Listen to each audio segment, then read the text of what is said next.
صلی اللہ علیہ وسلم. بسم اللہ. الحمدللہ الحمدللہ رب العالمین ارحم الراحمین الذی ارسل حبیبہ رحمة للعالمین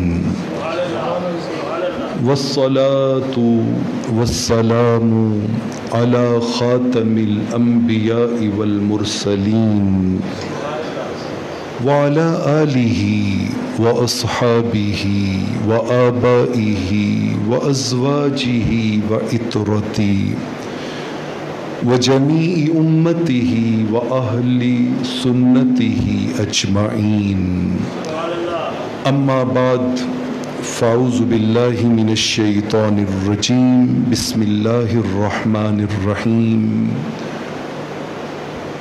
لَتُبْلَوُنَّ فِي أَمْوَالِكُمْ وَأَنفُسِكُمْ وَلَتَسْمَعُنَّ مِنَ الَّذِينَ أُوتُوا الْكِتَابَ مِنْ قَبْلِكُمْ وَمِنَ الَّذِينَ أَشْرَكُوا أَذًى كَثِيرًا وَإِن تَصْبِرُوا وَتَتَّقُوا فَإِنَّ ذَلِكَ مِنْ عَزْمِ الْأُمُورِ.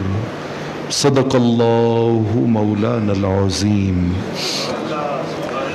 ان اللہ وملائکتہ یصلون علی النبی یا ایہا الذین آمنوا صلوا علیہ وسلموا تسلیما.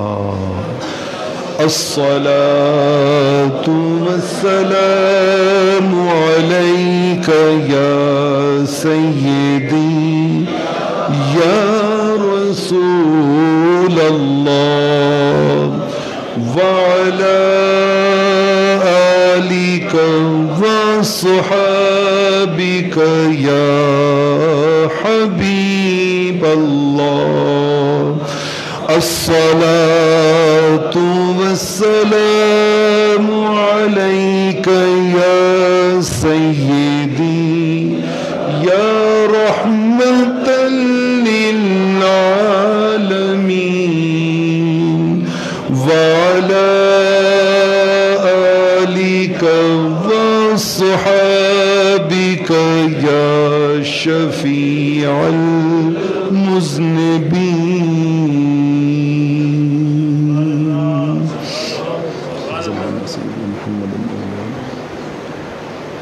اللہ رب العالمین کا بے حد و حساب شکر ہے جس ذات حق کی توفیق سے ہم اس کی بارگاہ کرم میں حاضر ہیں.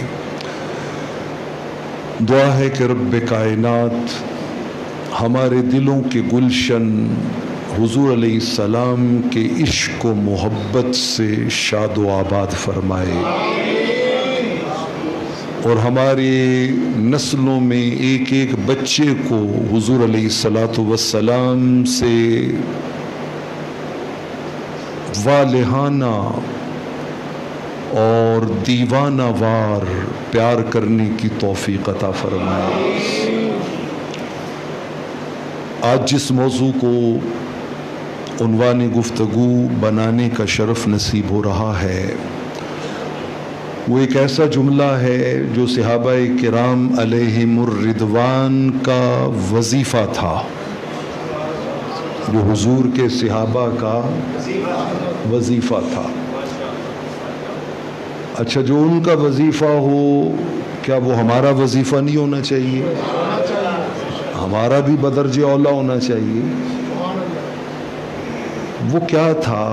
وہ تھا فدا کا ابی و امی یا رسول اللہ، کہ اللہ کے رسول آپ پر میرے ماں باپ قربان جائیں.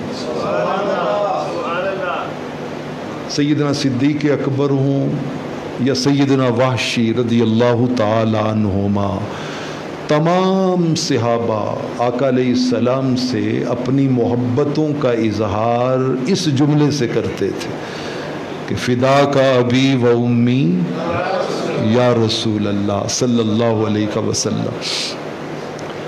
ہمارے بزرگوں نے اسی وظیفے کے ہی ترجمے کیے ہیں کہ کروں تیرے نام پہ جاں فدا. آپ ذرا غور کریں نا، اعلیٰ حضرت نے یہ نہیں کہا کہ آپ کی ذات پہ جان قربان کروں، نہیں، فرمایا یا رسول اللہ آپ کی ذات تو بہت برتر و اعلیٰ ہے، ہم غلام تو آپ کے نام پر بھی جان قربان کریں. مجھے مولانا جامی یاد آ گئے، اور وہ کہتے ہیں فارسی میں، چسوئے من گزر آری من مسکین سے ناداری. آقا جی میں غریب ہوں، میرے پاس قربان کرنے کے لیے کچھ نہیں ہے، لیکن اگر کبھی آپ کرم فرمائیں نا اور میرے غریب خانے پہ تشریف لے آئیں، فدائے نقش نالینت کنم جاں یا رسول اللہ. آقا جی میں آپ کے نالین کے نقش جہاں لگے نا ان نقشوں پہ اپنی جان قربان کروں تیرے نام پہ جاں فدا. نہ بس ایک جاں دو جہاں فدا، اور دو جہاں سے بھی نہیں جی بھرا، کروں کیا کروڑوں جہاں نے. اچھا یہ محض شاعری نہیں ہے، یہ محض شاعری نہیں ہے، بلکہ یہ عین حقیقت ایمان ہے. امام ذہبی سیر و اعلام النبلاء میں حضرت عبداللہ بن حذافہ رضی اللہ تعالی عنہ کا وہ واقعہ لائے ہیں، اور میں نے کئی بار آپ کو سنایا. اس کا آخری پورشن اس کے ساتھ جوڑتا ہوں کہ جب کیسر روم نے، یوں سمجھ لیں کہ جیسے آج کوئی یا رسول اللہ کا نعرہ لگانے والا امریکن جو ان کی پینٹاگون کی عمارت ہے نا، وہاں ان کے chief of the army staff یا ان کے پریزیڈنٹ کے سامنے بیٹھا ہو اور وہ اس سے بات چیت کر رہا ہو، بارگیننگ کر رہا ہو، تھریٹ کر رہا ہو. سیم اسی طرح کیسر روم کا دربار ہے، حضرت عبداللہ بن حذافہ رحمت کونین کے غلام ہیں، اس نے لالچ بھی دیے، دولت کی آفر بھی کی، حکومت کی آفر بھی کی، رشتوں کی آفر بھی کی، شہزادیوں کے رشتے. اس نے دنیاوی ہرس و لالچ جو ممکن تھا وہ سب آفر کیا، لیکن تخت سکندری پر وہ تھوکتے نہیں. بستر لگا ہوا ہے جن کا تیری گلی میں، جو مدینہ طیبہ کی گلی کے گدا ہوتے ہیں ان کے لیے ان چیزوں میں کوئی اٹریکشن. اعلیٰ حضرت نے کہا نا، اس گلی کا گدا ہوں میں جس میں مانگتے تاجدار پھرتے ہیں. ان کا مجھے تاجداروں سے کیا لینا، جس گلی میں وہ آ کے گدائی کرتے ہیں اسی گلی میں میں بھی گدائی کرتا ہوں. تو بڑی سے بڑی آفر کی، آپ نے رد کر دی. پھر اس نے تھریٹ کیا، بڑے سے بڑا تھریٹ دیا، اور بالآخر ڈیسائیڈ کر لیا کہ انہیں جلتی دہکتی آگ پہ ابلتی دیگ کے اندر پھینک دیا جائے. حضرت عبداللہ بن حذافہ رضی اللہ تعالیٰ عنہ کو جب اس کے فوجی پکڑ کے لے کے چلے نا ظلم کی یہ داستان رقم کرنے، تو آپ پھوٹ پھوٹ کے رو پڑے، آنسو نکل آئے، آپ ضبط نہ کر سکے، ہچکی بند گئی. بادشاہ نے واپس بلا لایا. اس نے کہا عبداللہ پتہ چلا جان کتنی پیاری ہوتی ہے، جان سے کتنی محبت ہوتی ہے. اب پتہ چلا تمہیں موت کو سامنے دیکھ کے کہ موت کتنی خوفناک ہے. حضرت عبداللہ بن حذافہ رضی اللہ تعالیٰ عنہ نے بادشاہ سے کہا کیسر روم، میں اپنی جان کے لیے نہیں رو رہا، میں تو ایک اور بات پہ رو رہا ہوں اور رب سے ایک بات کر رہا ہوں. اس نے کہا کیا رب سے بات کر رہے ہو؟ اس نے کہا میں رب سے کہہ رہا ہوں یا اللہ تیرے محبوب کے نام پہ جان دینے کے لیے میرا انتخاب ہوا ہے، میرا انتخاب ہوا ہے کہ میری جان حضور کے نام پہ لی جائے گی. مالک تیرا شکر ہے، تیرا کرم ہے، لیکن دکھ رہے گا کس بات کا؟ اس بات کا کہ کاش میرے جسم پہ جتنے بال ہیں نا میری اتنی جانیں ہوتی اور میں ایک ایک کر کے ساری نام مصطفیٰ پہ قربان. جوانوں یہ ہے ہمارے رول ماڈل، یہ ہے ہمارے ہیرو، یہ ہیں جن کو ہم نے فالو کرنا ہے، یہ ہیں جنہوں نے ہمیں زندگی گزارنے کا سبق سکھایا ہے۔ تو فدا کا ابی و امی یا رسول اللہ صلی اللہ علیہ وسلم۔ وہ کسی نے کہا تھا، انڈیا کے ایک شاعر ہیں، انہوں نے کہا کہ ان کے دل ان کے ذکر خیر سے بھرتے نہیں کبھی، دل ان کے ذکر خیر سے بھرتے نہیں کبھی، میرے نبی کے نام میں کتنی مٹھاس ہے۔ جانے جا رہی ہے مگر مٹھاس اتنی ہے کہ اس کی پرواہ ہی کوئی نہیں ہے۔ بچے آپ دیکھیے نا، غزوات کو اٹھا کے دیکھیے، صحابہ کے مقابلے میں کبھی باپ کے مقابلے میں بیٹا آ رہا ہے، کبھی بیٹے کے مقابلے میں باپ آ رہا ہے، کبھی بھتیجے کے مقابلے میں چچا آ رہا ہے، کبھی بھانجے کے مقابلے میں ماموں آ رہا ہے، کبھی بھائی کے مقابلے میں بھائی آ رہا ہے۔ مطلب اب حضرت مصعب بن عمیر رضی اللہ تعالی غزوہ بدر میں جب 70 کافر قیدی بنا لیے گئے نا، تو آپ کا سگا بھائی کفار کے لشکر کی طرف سے آیا ہے، اریسٹ ہو گیا ہے، اور ایک انصاری اس کو رسی سے باندھ رہا ہے۔ تو حضرت مصعب بن عمیر رضی اللہ تعالی عنہ کہ جن کے طرز حیات کو دیکھ کے رحمت کونین کی آنکھوں میں آنسو آ گئے تھے، بوری کا لباس پہنا ہوا آپ نے، بوری کا لباس، اور مدینہ طیبہ کی ایک گلی میں جا رہے ہیں، حضور علیہ السلام کی نظر پڑی تو آپ نے پوچھا یہ کون ہے؟ صحابہ نے کہا حضور مصعب بن عمیر ہے۔ آپ نے فرمایا او یہ مصعب بن عمیر ہے جو مکہ کی گلیوں میں چلتا تھا تو اس کی ماں کبھی اس کو لوکل لباس پہناتی نہیں تھی، اس کا لباس ہی امپورٹڈ آیا کرتا تھا،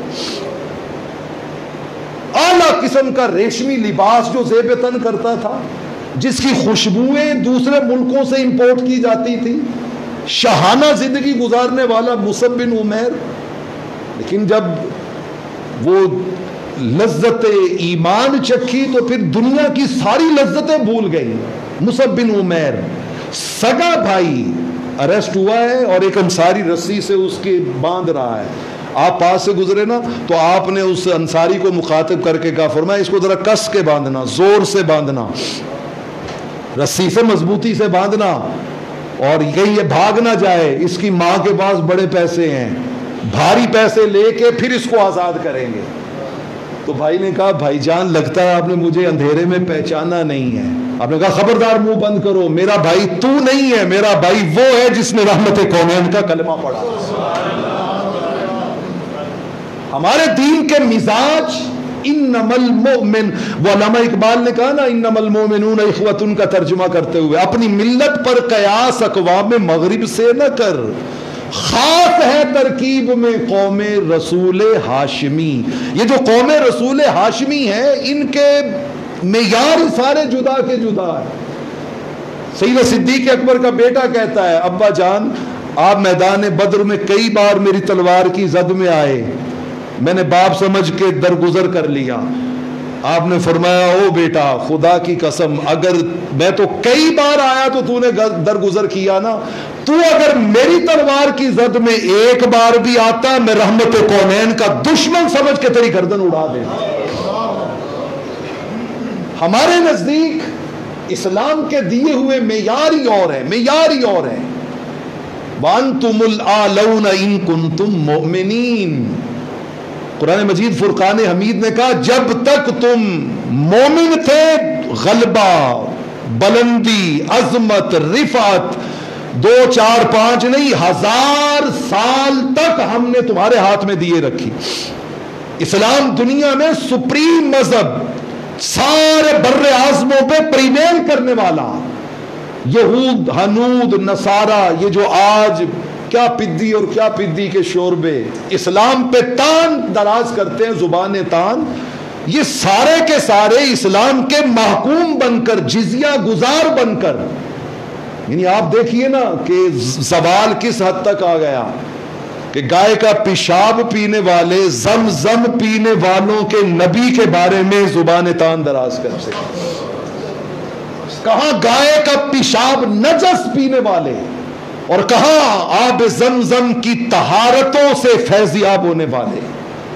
لیکن بدقسمتی، بد نصیبی یہ ہے نا علامہ اقبال نے کہا تھا لوگ کہتے ہیں کہ ہو گئے دنیا سے مسلمان نابود، میں یہ کہتا ہوں کہ تھے بھی کہیں مسلم موجود، وضع میں تم ہو نصارا تو تمدن میں ہنود، ارے یہ مسلمان ہیں جنہیں دیکھ کے شرمائیں یہود، نام کے مسلمان ہیں، ہمارے اندر کام کی شے کوئی نہیں ہے، جس کا جس حد تک داؤ لگتا ہے وہ لگا رہا ہے، وہ دھوکہ دے رہا ہے، وہ دجل کر رہا ہے، وہ فریب دیتا جا رہا ہے، موت سب نے بھلا کے رکھی ہوئی ہے۔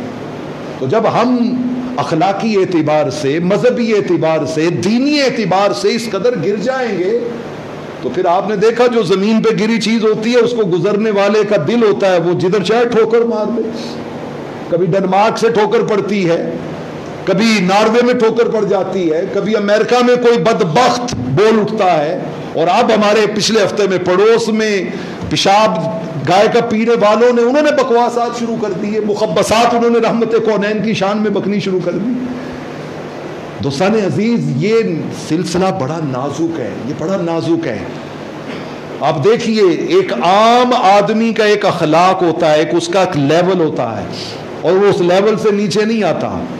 دیکھیں نا ایک بدماش آدمی شریف آدمی کو گالی دے دے تو شریف آدمی جواب میں اسے گالی نہیں دیتا، وہ گالی نہیں دیتا، اس کا اپنا لیول ہے۔ ایک جاہل آدمی آپ سے جس طرح بیہیو کرتا ہے، ایک پڑھا لکھا آدمی اگر اس کو تھوڑی سوجھ بوجھ عقل ہے تو وہ اس کے لیول پہ آ کے بیہیو نہیں کرتا، وہ اپنے لیول کے اوپر رہتا ہے، وہ درگزر کرتا ہے، وہ جان چھڑانے کی کوشش کرتا ہے۔ تو ایک عام آدمی کا یہ طریقہ ہے۔ تو آپ ذرا سوچئے نا کہ دنیا میں سب سے بڑا لیول کس کا ہے؟ اللہ کا۔ سب سے بڑا لیول کس کا ہے؟ اللہ کا، جو سارے لیول بنانے والا ہے، جو ہر لیول کا خالق ہے۔ لیکن آپ دیکھیے یہ معاملہ حضور کی ذات اقدس کا کتنا نازک ہے، کتنا نازک ہے کہ کفار مکہ میں سے ایک بدبخت ولید بن مغیرہ اٹھتا ہے اور وہ حضور علیہ الصلوۃ والسلام کے بارے میں کہہ دیتا ہے کہ معاذ اللہ یہ مجنون ہے، معاذ اللہ یہ کیا ہے؟ قرآن مجید میں یہ مجنون ہے۔ اب ذرا دیکھیے اللہ کا لیول۔ جب رب ذوالجلال نے سنا نا کہ ایک بدبخت میرے یار کو مجنون کہہ رہا ہے تو رب ذوالجلال نے اسے 1 2 3 4 5 جواب نہیں دیے، 10 جواب دیے۔ کتنے جواب دیے؟ 10 جواب دیے۔ فرمایا او جھوٹی قسمیں اٹھانے والے منہ بند کر، او ذلیل منہ بند کر، او چغل خور منہ بند کر، او اکھڑ مزاج منہ بند کر، او جھوٹی قسمیں اٹھانے والے منہ بند کر۔ 9 باتیں کرتے کرتے رب ذوالجلال کا جلال اتنے عروج پہ گیا کہ رب ذوالجلال نے فرمایا او حرام نطفے، میرے محبوب کو مجنون کہتا ہے، سن میں رب کہہ رہا ہوں، تو حلال کا نطفہ ہی نہیں ہے، تیری ماں نے تجھے حرام پیدا کیا ہے۔ کیا بات ہے کہ یہ مسئلہ ہی بڑا نازک ہے، ناموس رسالت کا، حضور علیہ السلام کی عزت و تقریب کا، رحمت کونین کی ذات اقدس کا، یہ مسئلہ ہی بڑا نازک ہے۔ رب کہتا ہے او پاگلو، بے وقوفو، احمقو، نادانو، جن کی خاطر میں نے سب کچھ بنایا ہے انہی پہ تان کستے ہو، جن کی وجہ سے اگر ان کی رحمت نہ ہو درمیان میں ابھی آگ لگ جائے دونوں جہاں میں۔ رب ذوالجلال کا جلال غیظ و غضب اپنے کمال پہ جاتا ہے۔ کبھی وہ کہتا ہے ان شانیک هو الابتر، کبھی وہ کہتا ہے انا کفیناک المستہزئین، کبھی وہ کہتا ہے عتل بعد ذلک الزنیم۔ اس کا جاہو جلال قرآن میں آپ پڑھ کے دیکھئے کہ رب ذوالجلال۔ اچھا میں یہاں پر ایک آپ کے سامنے کمپیریزن رکھتا ہوں، چونکہ میرا ایم اے میں سبجیکٹ ہی ہے کمپیریٹیو ریلیجنز، تقابل ادیان کا، تو میں آپ کے سامنے کمپیریزن رکھتا ہوں۔ آپ کو علم ہونا چاہیے دور جاہلیت میں سین حرم میں لوگ ننگے اللہ کے گھر کا طواف کرتے تھے، ننگے، لیکن اللہ کا جلال جو ہے وہ عروج پہ نہیں آتا تھا۔ رب حلیم ہے نا، برداشت کرنے والا، تحمل والا، تو اللہ نے کہا خیر ہے کرنے دو۔ سین حرم میں کافروں نے 2 4 10 100 نہیں 360 بت رکھے ہوئے تھے، 360 بت۔ اللہ نے کہا خیر ہے کوئی بات نہیں، درگزر کرتا رہا اللہ کی ذات. اچھا سین حرم میں کفار مکہ مشرکین مکہ اکٹھے ہو کے وہاں ڈانس پارٹیاں ہو رہی ہیں, ننگے ناچ گانے ہو رہے ہیں, وہاں پہ تالیاں بجائی جا رہی ہیں, وہاں پہ سیٹیاں بجائی جا رہی ہیں. پتہ نہیں دنیا جہان کی کوئی ایسی کبھی حرکت نہیں جو وہاں پہ نہ کی جاتی ہو. شرک وہاں پہ ہو رہا ہے, بتوں کی پرستش وہاں پہ ہو رہی ہے, غیر اللہ کی عبادت وہاں پہ ہو رہی ہے, ننگے طواف وہاں پہ ہو رہا ہے, لیکن اللہ برداشت کر رہے ہیں. اللہ رب العالمین دلائل سے سمجھا رہے ہیں کہ یہ غلط ہے, یہ درست ہے, یہ حق ہے, یہ باطل ہے, یہ خیر ہے اور یہ شر ہے. مجھے یہ جملہ کہنے میں کوئی تأمل نہیں ہے کہ رب ذوالجلال کا جلال شرک پر اتنا نہیں بھڑکتا جتنا یار کی گستاخی پہ بھڑک جاتا ہے. اسے یار کی گستاخی برداشت نہیں ہے. ان کو اس نے حرامی نہیں کہا, ان کو رب ذوالجلال نے ان کی 9 مذمتیں قرآن میں نہیں اتاری, لیکن جب یار کے بارے میں بات کی تو رب ذوالجلال سے برداشت نہیں ہوا. فرمایا خبردار کسی نے میرے محبوب علیہ الصلوۃ والسلام کے بارے میں زبان کھولی. اچھا صحابہ کرام نے چونکہ سنت خدا سے یہ سبق سیکھا تھا, سنت خدا سے. میں نے سورہ آل عمران کی آیت نمبر 186 تلاوت کی ہے. کتنی؟ آیت نمبر 186. میں ذرا اس کو اور صحیح بخاری میں اس کے بیان ہونے والے شان نزول کو بیان آپ کے سامنے اکٹھے رکھنا چاہتا ہوں. اللہ رب العالمین نے ارشاد فرمایا لَتُبْلَوُنَّ فِي أَمْوَالِكُمْ وَأَنفُسِكُمْ. فرمایا مسلمانوں تمہیں یقیناً تمہاری جانوں میں بھی تمہارے مالوں میں بھی آزمایا جائے گا. مقصد تخلیق ہی آزمائش ہے. اللہ نے دنیا پیدا ہی امتحان کے لیے کی ہے, انسان کو دنیا میں بھیجا ہی امتحان کی خاطر ہے. فرمایا یقیناً آزمایا جائے گا. فرمایا ان آزمائشوں میں سے ایک آزمائش یہ بھی ہے وَلَتَسْمَعُنَّ مِنَ الَّذِينَ أُوتُوا الْكِتَابَ مِنْ قَبْلِكُمْ وَمِنَ الَّذِينَ أَشْرَكُوا أَذًى كَثِيرًا. فرمایا یہ جو اہل کتاب ہیں یہ بھی اور جو مشرکین ہیں یہ بھی ایسی ہرزہ سرائی کرتے رہیں گے, ایسے مغلظات مخبصات بکتے رہیں گے کہ جسے سن کر تمہاری دل آزاری ہوگی, تمہارے دل ٹوٹیں گے, تمہیں اذیت اور تکلیف پہنچے گی. لیکن اس کے پیچھے بھی ایک مقصد ہوتا ہے. جب امت مسلمہ کا ضمیر سو جاتا ہے نا تو پھر رب ذوالجلال کہیں سے یہ صدا کانوں میں ڈلواتے ہیں جو ایک آگ بن کر سوئے ضمیر کو جگا دیتی ہے. رحمت کونین کے بارے میں اگر ایمان کی رتی اندر موجود ہو نا تو پھر انسان سے برداشت نہیں ہوتا. پھر انسان دیکھیں نا, ایک کان میں آواز ہی پڑی تھی نا, آواز پڑی تھی مکہ لاہور شہر کی ہواؤں میں ایک سپیچ ہو رہی تھی, تقریر ہو رہی تھی, جس میں تقریر کرنے والے خطیب صاحب یہ کہہ رہے تھے, او لاہور والو سیدہ فاطمہ کی روح ہر روز آ کے ہر گھر پہ دستک دیتی ہے کہ اے لاہوریو تم میں کوئی بھی میرے بابا کی عزت کی حفاظت کرنے والا کوئی نہیں, کوئی بھی حفاظت کرنے والا نہیں ہے. غازی علم الدین کے کان میں بس یہ ایک آواز پڑی تھی, آواز پڑی تھی. آپ نے چوری خریدی, جا کے اس بدبخت ملعون کو واصل جہنم کیا, اور واصل جہنم کرنے کے بعد پہلا جملہ یہ کہا, آپ نے آنکھیں بند کر کے کہا سیدہ آج کے بعد کسی دروازے پہ دستک نہ دینا, تیرے بابا کے غلاموں نے تیرے بابا کی عزت کا بدلہ لے لیا. یہ حمیت اور غیرت ایمانی کو جگانے کی خاطر ہوتا ہے. آج سے چند سال پہلے ختم نبوت پہ ڈاکہ ڈالنے کی کوشش کی گئی تو آپ دیکھیے شرق سے لے کے غرب تک کس طرح امت مسلمہ کے بچوں سے لے کے بوڑھوں تک کی زبان پہ وہ جملہ آ گیا جس جملے کو یار لوگوں نے شرک کے کھاتے میں ڈال رکھا تھا. کوئی لبیک یا رسول اللہ کہتا تو کہتے شرک ہو گیا, شرک ہو گیا. لیکن رب نے کیسا انتظام کیا کہ ایک ہلکا سا واقعہ کروا کے اس کے نتیجے میں ہر بچے سے بڑے تک کی زبان پہ لبیک یا رسول اللہ کے نعرے کو ترانہ بنا دیا. قرآن نے کہا تم سنتے رہو گے. اب ذرا اس کا شان نزول سنیے. حضرت انس رضی اللہ تعالی عنہ, صحیح بخاری ہے, وہ کہتے ہیں رحمت کونین صلی اللہ علیہ وسلم ایک مرتبہ نا دعوت دین کے لیے اپنی سواری پہ سوار ہو کے تشریف لے کے گئے, اور آپ اکثر مدینہ طیبہ کے اندر دراز گوش پہ سواری کرتے تھے. میں بچوں کو اور جوانوں کو خاص طور پہ مخاطب کرنے لگا ہوں. ہمیں جدید دور کی ہر رسالت کا نالج ہے، لیکن اگر ہمیں نالج نہیں ہے تو اپنی قدروں کا نالج نہیں ہے، ہمیں اپنی شاندار روشن ماضی کا، ہمیں اس کا علم نہیں ہے، اس کا نالج نہیں ہے۔ یہ جسے ہم ڈنکی کہتے ہیں نا، ہیمار کہتے ہیں اپنی زبان میں، جسے ہم گدھا کہتے ہیں پنجابی میں، جسے کھوتا کہتے ہیں، آقا علیہ الصلوۃ والسلام نے اس جانور پہ سواری کی ہے۔ یہ تو ہم دور غلامی میں آئے ہیں اور خنزیر اور بندر کی اولادوں نے ہمارے شعار کو ڈیگریڈ کر دیا، انہوں نے ان کو ڈیگریڈ۔ آقا نے گھوڑے پہ بھی سواری کی ہے، رحمت کونین نے اونٹ پہ بھی سواری کی ہے، آپ نے خچر پہ بھی سواری کی ہے، آقا علیہ الصلوۃ والسلام نے ہیمار پہ بھی سواری کی ہے۔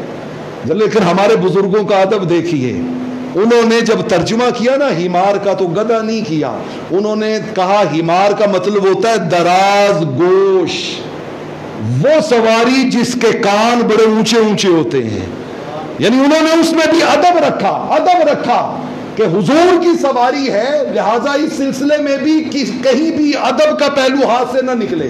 آقا دراز گوشت پہ بیٹھ کے جا رہے ہیں، آگے عبداللہ بن ابی اور اس کی پوری ٹیم کھڑی ہوئی ہے، ابھی اس نے کلمہ نہیں پڑھا، آپ گزرے تو گرد اڑی اس کے کپڑوں پہ پڑی، آپ وہاں پہ رکے، ان کو دعوت اسلام دی۔ اب اس بدبخت کا ذرا جملہ سنیے، صحیح بخاری ہے، وہ کہتا ہے آپ اپنے ادھر ہی رہا کریں، ہمارے ادھر علاقوں میں مت آیا کریں، دیکھتے نہیں معاذ اللہ آپ کی سواری کی گرد نے ہمارے کپڑے خراب کر دیے ہیں، اور اب آپ یہاں پہ کھڑے ہو گئے ہیں اور آپ کی سواری کی سمیل جو ہے وہ ہمیں اذیت دے رہی ہے۔ آسانی نتن و حمارک، بس اتنی سی بات کرنے کی دیر تھی۔ جہاں پیار ہوتا ہے نا وہاں پھر محبوب کے لیے کوئی شے قابل برداشت نہیں ہوتی، وہاں پھر ابو بکر صدیق بھی ہونا تو باپ کو تھپڑ مار دیتا ہے، وہاں ابو عبیدہ بھی ہونا تو باپ کا سر کاٹ دیتا ہے، وہاں فاروق اعظم ہو تو سگے باپ عاص بن وائل کا سر اتار دیتا ہے، وہاں میں نے کہا سگا بھائی مصعب بن عمیر بھائی کو پہچاننے سے انکار کر دیتا ہے۔ رحمت کونین کی محبت، تعلق، نسبت، غلامی سب سے پہلے ہے۔ یہ کہنے کی دیر تھی، حضرت عبداللہ بن رواحہ کھڑے تھے، انہوں نے کہا او میرے کریم آقا کی سواری کے اوپر تان کرنے والے، واللہ لحمار رسول اللہ اطیب ریحا منکا، فرمایا بدبو تمہارے جسم سے آ رہی ہے، رحمت کونین کی سواری سے تو خوشبو کے حلے آ رہے ہیں، فرمایا اس کی اسمیل تو ہمارے لیے زیادہ پاکیزہ ہے۔ اچھا دل ٹھنڈا نہیں ہوا نا، ایک اور سے آپ بھی کھڑے ہوئے، تفسیر جلالین میں لفظ اور ہیں، اس نے کھڑے ہو کے کہا حضور کی سواری پہ تان کرنے والے تیری جرأت کیسے ہوئی؟ واللہ لبول حمار رسول اللہ اطیب من مسک کا، خدا کی قسم تیری کستوری میں وہ خوشبو نہیں ہے جو رحمت کونین کے دراز گوش کے پیشاب کے اندر موجود ہے۔ ایمان اس کو کہتے ہیں، ایمان اس کو کہتے ہیں۔ قرآن مجید فرقان حمید نے کہا وَإِذَا قِيلَ لَهُمْ آمِنُوا كَمَا آمَنَ النَّاسِ قَالُوا وَنُؤْمِنُ كَمَا آمَنَ السُّفَهَاءُ، فرمایا جب ان بدبختوں کو کہا جاتا ہے نا ایمان لاؤ جیسے صحابہ ایمان لائے، کون ایمان لائے؟ صحابہ ایمان لائے، تو جواب میں کہتے ہیں بے وقوفوں جیسا ایمان لائے، یہ جو لعاب دہن ہاتھوں پہ اٹھا لیتے ہیں ان جیسا ایمان لائے، یہ جو وضو کے پانی نیچے نہیں گرنے دیتے ان جیسا ایمان لائے۔ صحابہ کرام کے اعمال کو دیکھ کر معاذ اللہ وہ انہیں بے وقوف سمجھتے تھے، لیکن قرآن نے کہا بدبختو تمہیں کیا خبر، انہی کا ایمان ہی تو قیامت تک ایمان کا سٹینڈرڈ بنا دیا گیا ہے، یہی تو معیار ایمان ہے، یہی تو محبت کی اصل معراج پر تھے، اصل معراج پر تھے۔ اچھا حضور کے ایک صحابی حضرت ابو طلحہ رضی اللہ تعالی عنہ، اب میں آپ میں سے چند ایک کو، ایکسیپشن ہر جگہ پہ ہوتی ہے، خدا کی قسم میرا من یہ کرتا ہے کہ ہم کسی نام کو سنیں تو ہمارے جوانوں کو ایک نہیں دو نہیں چار نہیں ایک لائن لگ جائے، ابو طلحہ وہ، ابو طلحہ وہ، ابو طلحہ وہ، ابو طلحہ وہ، جیسے آپ باقی چیزوں کے بارے میں ہوتے ہیں نا، اچھا یہ فلاں آدمی، اچھا یہ وہ اس کے بارے میں آپ کے پاس 20 انفارمیشن ہوتی ہے، رحمت کونین کے ان جانثاروں کے بارے میں بھی ہمارے گھروں کے اندر یہ ماحول بننے چاہیے۔ ہمارے پاس میں آپ کو ایک سادہ سی یہ وہ ابو طلحہ ہے کہ جب حضور کی بارگاہ میں ایک مہمان آیا نا تو آقا نے فرمایا کون ہے جو میرے اس مہمان کی مہمان نوازی کرے، صحیح بخاری میں ہے، حضرت ابو طلحہ نے کہا حضور میں لے کے گھر چلے گئے, صحیح بخاری میں لے کے گھر چلے گئے, بیوی سے پوچھا ہے کچھ کھانے کے لیے؟ اس نے کہا صرف تھوڑا سا کھانا ہے بچوں کے لیے. کہا خیر ہے, بچوں کو بہلا پسلا کے سلا دینا, میں مہمان کے ساتھ بیٹھوں گا, کھانا لا کے رکھ دینا, چراغ درست کرنے کے بہانے بجھا دینا, میں منہ ہلاتا رہوں گا, برتن بجاتا رہوں گا, تاکہ مہمان جو ہے وہ گلٹی فیل بھی نہ کرے, ڈپریس بھی نہ ہو کہ یار گھر والے بھوکے رہ گئے میں کھا گیا. وہ یہی سمجھے کہ انہوں نے بھی کھایا ہے. مہمان کو بٹھایا, چراغ بجھایا, سارا کھانا اس کو کھلایا, بچے بھی بھوکے, بیوی بھی بھوکی, خود بھی بھوکے.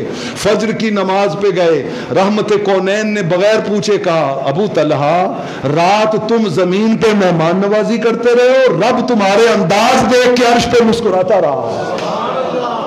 یہ ابو طلحہ رضی اللہ تعالیٰ عنہ. مسند احمد کی روایت سنیے, غزوہ احد ہو رہا ہے, بہت بڑے تیر انداز ہیں, رحمت کونین کے سامنے کھڑے ہیں, اور کیا نیت لے کے کھڑے ہیں؟ تلوار آتی ہے تو آگے سے روکتے ہیں, تیر آتے ہیں تو آگے سے روکتے ہیں, انگلیاں کٹ گئی ہیں, ہاتھ شل ہو گیا ہے, جسم میں جگہ جگہ زخم لگے ہوئے ہیں, لیکن آقا علیہ الصلوۃ والسلام کو انسیکیور نہیں ہونے دیتے. آقا ادھر ہوتے ہیں تو آگے آ جاتے ہیں, ادھر ہوتے ہیں تو آگے آ جاتے ہیں, اور تیر چلا رہے ہیں, تیر چلا رہے ہیں, تیر چلا رہے ہیں. رحمت کونین صلی اللہ علیہ وسلم ان کو دیکھ رہے ہیں, اور زبان پہ ایک نعرہ گونج رہا ہے, ذرا نعرہ سنیے. آقا کے سامنے جب تیر لگتا ہے نا تو وجد میں آ کے کہتے ہیں نفسی لنفسک وقاؤ ووجہی لوجہک وقاؤ نفسی لنفسک فداؤ نہری دون نہرک یا رسول اللہ. آقا جی آپ ذرا پیچھے ہی رہیں, ہم ہیں نا قربانی دینے کے لیے, ہم ہیں نا جان قربان کرنے کے لیے. آنے والے تیر اس سینے پہ لگے, آپ کو نہ لگے.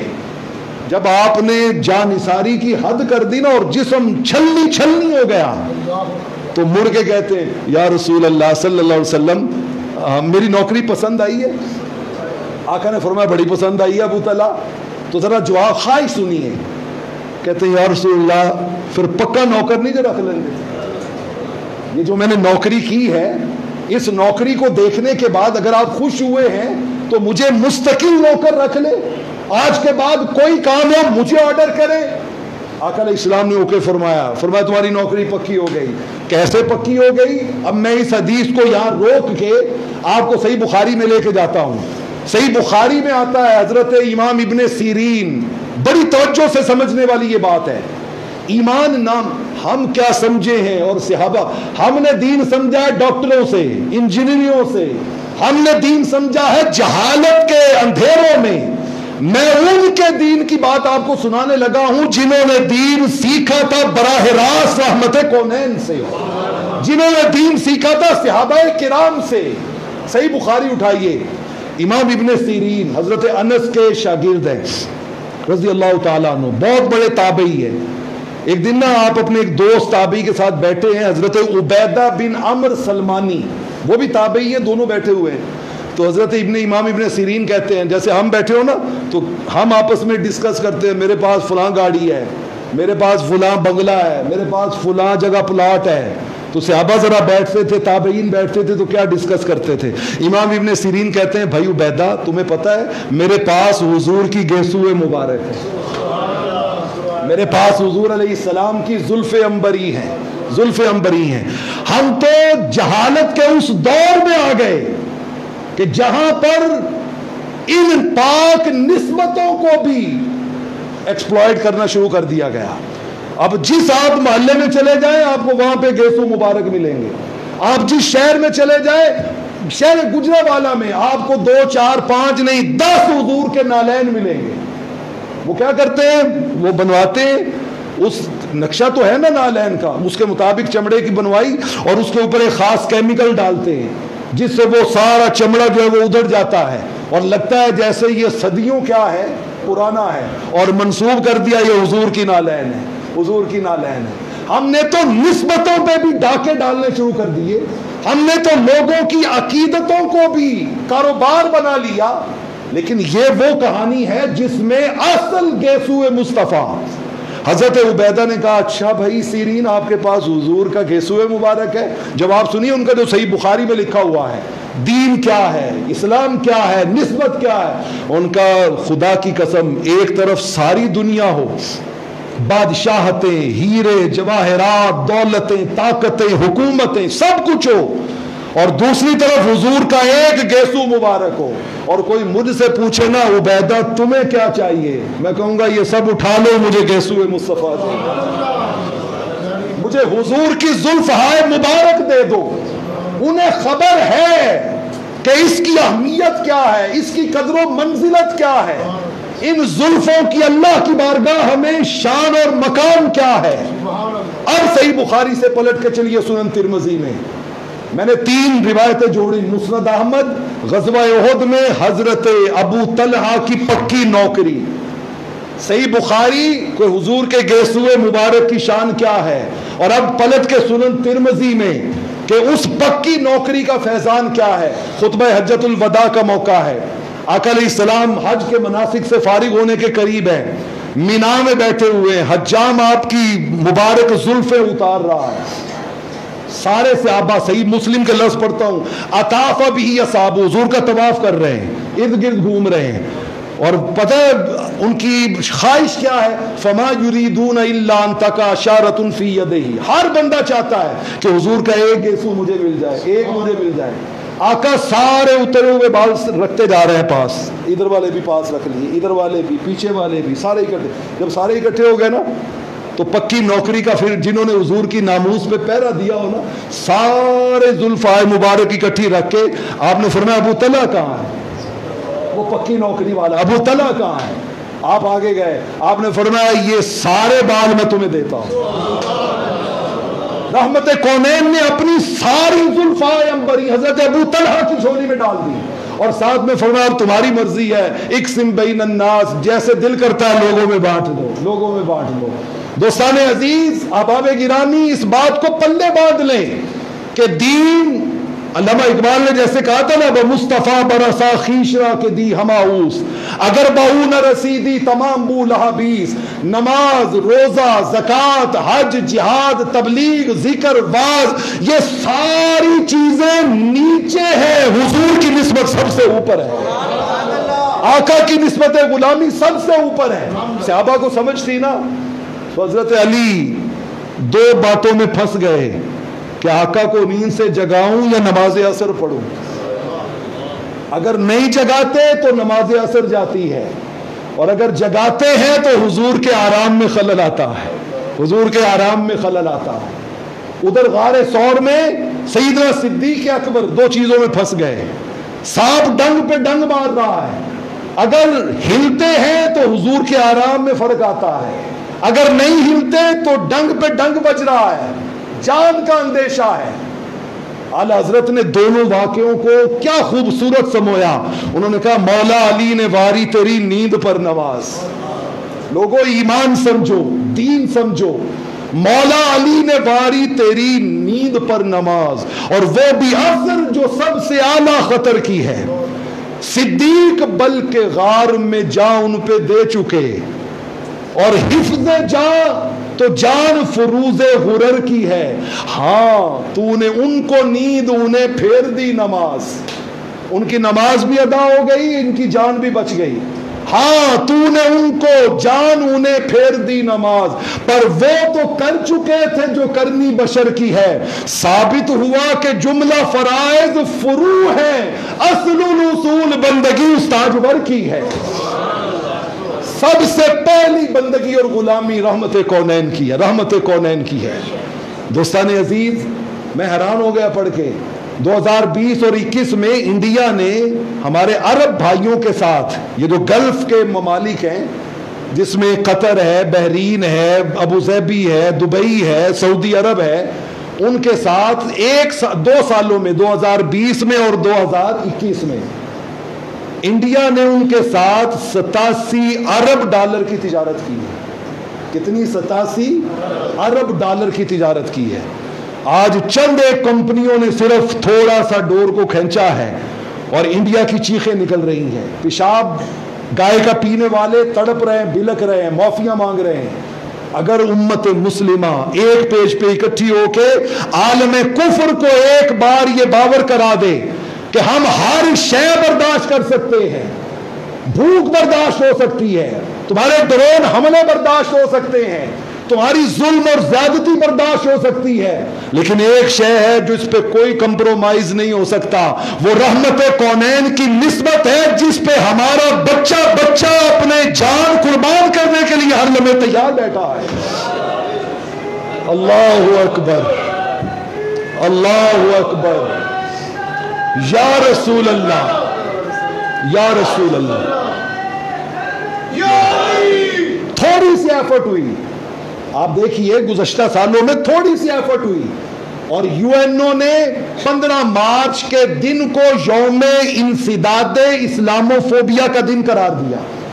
ان کا ہر 15 مارچ کو پوری دنیا میں لوگوں کو بتایا جائے گا کہ دنیا میں کچھ بدبخت ایسے ہی خواہ بخواہ اسلام سے بیر رکھتے ہیں۔ اسلام تو امن کا مذہب ہے، اسلام تو پیس کا مذہب ہے، اور وہ جو اسلام سے عداوت رکھتے ہیں ان کو سمجھایا جائے گا۔ اگر تھوڑی سی ایفرٹ سے اسلام کا یہ امیج بحال ہو سکتا ہے تو سارے امت مسلمہ کے ممالک اگر اس سطح پہ اکٹھے ہو کے تو دنیا میں یہ نظام بھی بن سکتا ہے، یہ قانون بھی بن سکتا ہے کہ آج کے بعد حضور کی بے حرمتی اور حضور کی ناموس پہ حملہ کرنے والے کی سزا صرف موت ہوگی، یہ بھی بن سکتا ہے۔ میں اس کے لیے آخری 2 باتیں کرنا چاہتا ہوں۔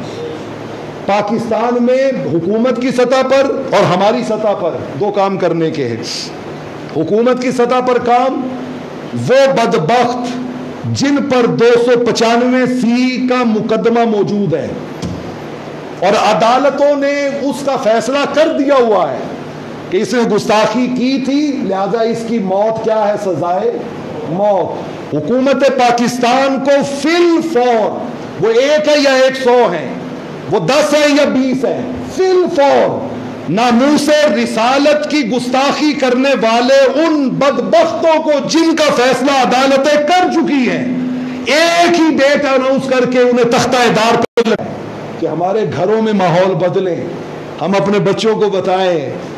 آپ کسی بچے سے پوچھ لیں یار بتاؤ نا حضور کے بارے میں، تو اسے 2 سے 3 لائنیں آگے آتا کچھ نہیں۔ ہمارے گھروں میں ہفتہ وار مجلسیں منعقد ہوں، یار 5 منٹ میں کیا فرق پڑتا ہے؟ کھانے کے لیے سارے اکٹھے بیٹھے تو اس میں 5 منٹ مختص کر لیں کہ ان 5 منٹ میں بیٹا آج ہم کتاب سے پڑھیں گے حضور کی آنکھیں کیسی تھی، آج ان 5 منٹوں میں پڑھیں گے آقا کا کاروبار کرنے کا انداز کیا تھا، آج ہم پڑھیں گے حضور کے اخلاق کیسے تھے، آج ہم پڑھیں گے حضور باتیں کیسے کرتے، آج ہم پڑھیں گے حضور اپنی امی سے ڈیل کیسے کرتے تھے، آج ہم پڑھیں گے حضور اپنی ازواج سے ڈیلنگ کیسے کرتے تھے۔ اگر ہم اپنے بچوں کو حضور کی سیرت سے آشنا کرنا شروع کر دیں تو پھر خدا کی قسم عالم طاغوت ڈرے گا کہ یار ان کے بچے کھڑے ہیں کہیں یہی گریبان نہ پکڑ لیں کہ تمہاری جرت کیسے ہوئی۔ بحرین میں یہی ہوا تھا، ایک پادری نے حضور کی شان میں گستاخی کی، کھیلتے ہوئے بچوں نے اپنی سٹکوں کے ساتھ اسے مار مار کے واصل جہنم کر دیا تھا، اسے واصل جہنم کر دیا تھا۔ مقدمہ فاروق اعظم کی عدالت میں گیا اور سیدنا فاروق اعظم رضی اللہ تعالیٰ عنہ کا دیکھو جی آپ کے مسلمانوں کے بچے نے ہمارا پادری مار دیا ہے۔ جب ساری شہادتیں سن لی تو سیدنا فاروق اعظم رضی اللہ تعالیٰ عنہ کا خدا کی قسم اسلام آج غالب آیا ہے، آج اسلام غالب آیا ہے۔ حضور کی عزت و ناموس پہ ہمارے ہاں 0 ٹالرنس ہے، 0 ٹالرنس ہے۔ گھول گھتا میں خیش قبیلہ ایک سونے اتےڈڑے ناتوں قسم خدا دی ماہی پیارا لگنا سانو بابل ویر تے ماتوں عمر گزارا وچ قدمہ دے ایک وار جے آکھے ہاتوں غلام فریدہ میں دور نہ تھیسا تیری زلف دی ٹھنڈڑی چھاؤں تو۔ ہمارا ایمان تو حضور کی زلفوں کی ٹھنڈڑی چھاؤں کے نیچے پروان چڑھتا ہے، اگر ان کی طرف کوئی انگلی اٹھائے گا تو وہ امت مسلمہ کبھی برداشت کرنے کے لیے تیار نہیں ہوگی۔ تو میں امید کرتا ہوں کہ آج کے اس پیغام کے بعد ہم اپنے گھروں کے ماحول بدلیں گے۔ میں ہاتھ اٹھا کے آپ سے وعدہ کرتا ہوں کہ میں اپنے کھانوں کے اوقات میں رحمت کونین کے تعارف کو شامل کروں گا۔ میں اپنے بچوں کو روز حضور کی کوئی ایک حدیث سنا دیں، حضور پر اور کچھ نہیں تو کہ یار پہلے 3 بار حضور پہ درود شریف پڑھو پھر کھانا کھاتے ہیں. اور کچھ نہیں تو کوئی یار سارے مل کر حضور کی شفاعت پانے کی دعا کرو پھر کھانا کھاتے ہیں. یار مدینہ طیبہ کی حاضری کی دعا کرو پھر کھانا کھاتے ہیں. ہر اپنے فنکشن میں رحمت کونین کی نسبت کو شامل کریں کہ بچہ بچپن سے لے کے جوانی تک بار بار سنے حضور حضور حضور حضور حضور, تو وہ اس منزل پہ آ جائے کہ باقی سب کچھ بعد میں ہے, رحمت کونین سب سے پہلے ہے. اللہ رب العالمین ہمیں اس کی توفیق بخشے. باخر دعوانا الحمد.